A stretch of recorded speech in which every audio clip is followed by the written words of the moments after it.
Hey guys, what's going on? Blaine back for another Netflix review, and today I'm going to be talking about Today We Fixed the World.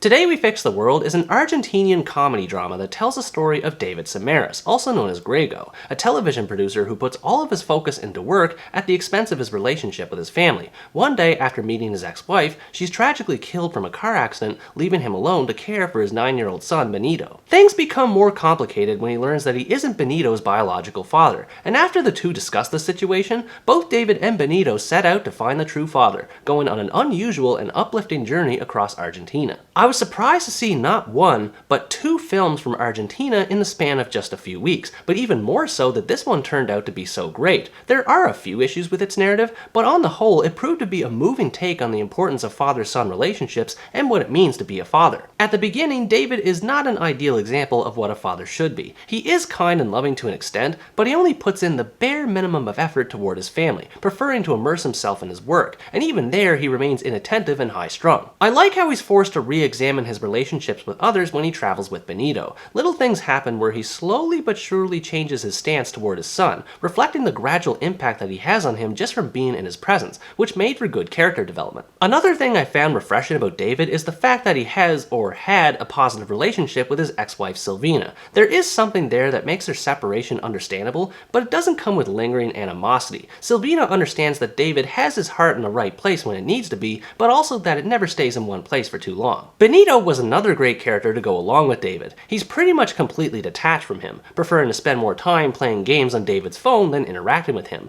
and this becomes even more of a hurdle for David when the paternity test result is revealed. Benito's ambivalence toward David makes sense because with the death of his mother, he feels that he has no parents at all anymore, and his need to fill in that gap makes it easy to generate sympathy for him, especially with how much initiative he displays to try and complete his goal. Despite the rift that exists between the two, David and Benito have an undeniable chemistry together. The latter tends to poke fun at the former's expense, such as when he mimics the sounds that David's former lovers made in the bedroom, or when he asks questions more directly to others than David does. This made for an amusing dynamic between the two, and also served as a more natural way of repairing their relationship. As the two spend more time with each other, they're able to hash out their differences, and though they still have their issues, they do reach toward a sense of understanding. The movie's main theme concerns the definition of fatherhood. David's world is turned upside down when he's revealed to not be Benito's father, and he has to think about what kind of role he's going to play in Benito's life while making up for lost time. The way he engages with his TV job reflects the messy mindset he has. His program, having the same title as the movie, centers around pairs of individuals who have to sort out a problem. Since these problems are scripted, he's basically lost in his own head and can't see other people's problems in the same way that others can, just like how he thinks he's a good father while Benito is disappointed in him. David never comes across as a jerk, more so as a real person with real problems, who can't seem to fix them because he's had no real-world practice. It's hard to not feel bad for someone who's just learned that they're not a biological parent to someone, and seeing him try to be a good father figure to Benito in spite of his actual relation to him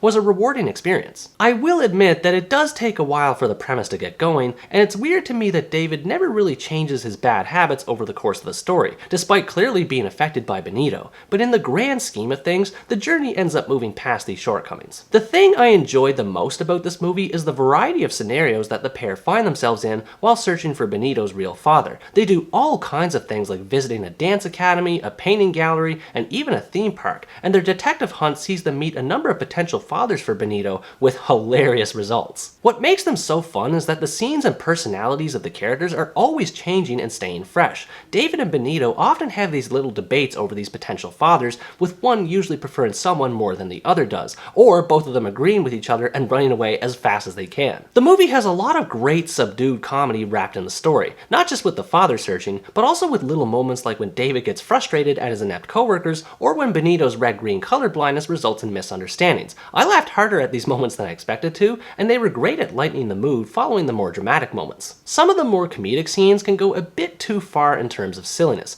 One scene that sticks out to me is when David finds himself getting beat up by a group of clowns after suspecting one of them is the father. These scenes don't happen often enough to make a huge impact, but they did leave me scratching my head when when they happened. Something else I noticed that helped uplift the mood was the jazz-inspired soundtrack that plays when David is going around looking for clues about Benito's father. They add an energy to the clue hunting that makes the scenes attached to them less monotonous and more exciting. David and Benito aren't alone in their search either. There's a supporting character in the form of Yanni, a tutor from Benito's school, who tags along and provides assistance where she can. I like how feisty her personality is, and she injects a lot of dry humor that goes along well with the pair's aloofness. Not everything between the group is all fun and games though. Like I mentioned earlier, David and Benito have their fair share of rough patches too, a side effect of the rift between them. Some of the drama in this regard is a bit over the top, but in general it is effective, and I felt empathy for both of their perspectives. The ending to this movie is an emotional gut punch if I've ever felt one before. I'm generally not a fan of tearjerkers, but as far as this one goes, it's hard to not get teary-eyed when watching it. All I can say without giving any spoilers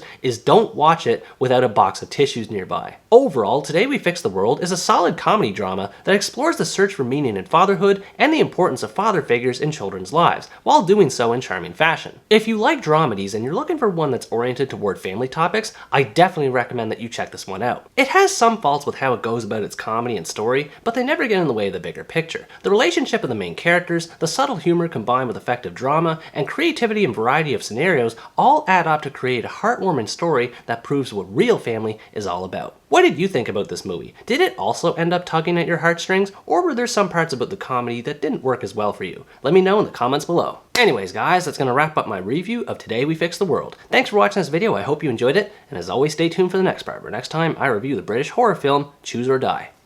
Bye bye!